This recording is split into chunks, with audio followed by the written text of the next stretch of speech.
আছেন? ওয়ালাইকুম আসসালাম। ভালো আছি। আপনি কেমন আছেন? আলহামদুলিল্লাহ ভালো আছি আপু। হুম, তো আপনাদের বাড়িতে আসলাম কারণ আপনি কয়েকবার আমার ওখানে প্রতিবেদন করতে গেছেন।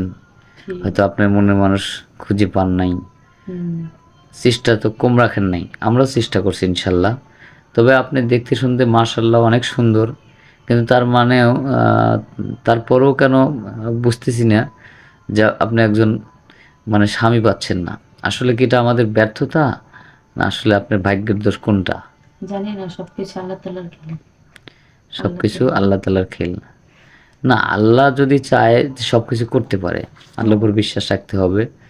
একদিন না একদিন হতে পারে যে ভালো একজন মনের মানুষ পেতেও পারেন, তাই না? হুম, হ্যাঁ?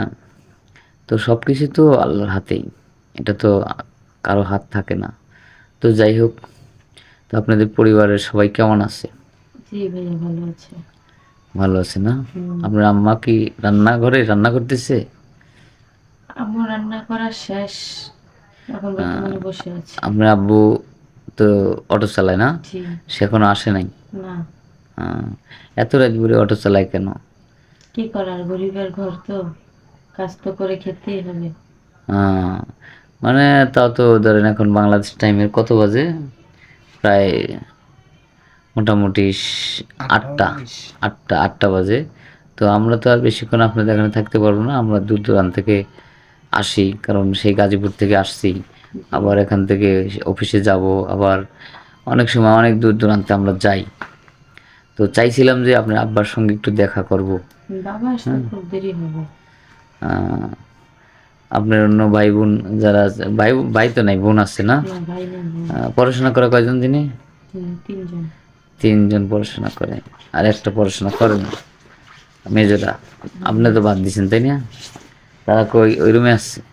না ঘরই তো আপনাদের একটা, সাপ্লাই আছে? না ভাইয়া আমাদের ঘরেই একটা।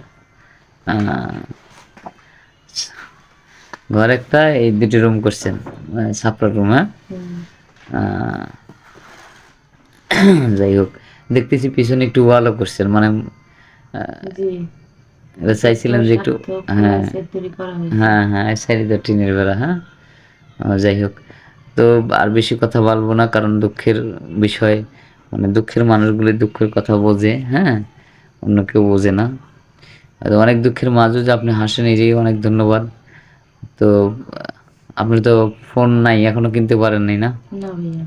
আ আসলে এসব প্রশ্ন করা অনেক কষ্টের বিষয়। এখন ফোন নাই এ কথা যদি আবারও বলি, এটা আসলেই অন্যরকম। তারপরেও বলতে হয় দর্শকদের কারণে। অনেক দর্শককে ভুল অনেক কিছু বলে। আসলে এখনো যে মানুষ অনেক কষ্টে আছে বা অনেক গ্রামের মানুষ কষ্টে আছে।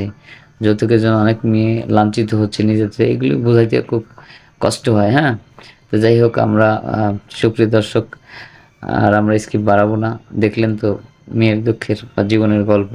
যদি কোনো সহৃদয় ব্যক্তি মেয়েটাকে পছন্দ করে থাকেন তাহলে আমাদের স্ক্রিনে আমাদের নম্বর দেওয়া থাকবে। অযথা ভিডিও কল দিবেন না। ভালো থাকবেন। আল্লাহ হাফেজ।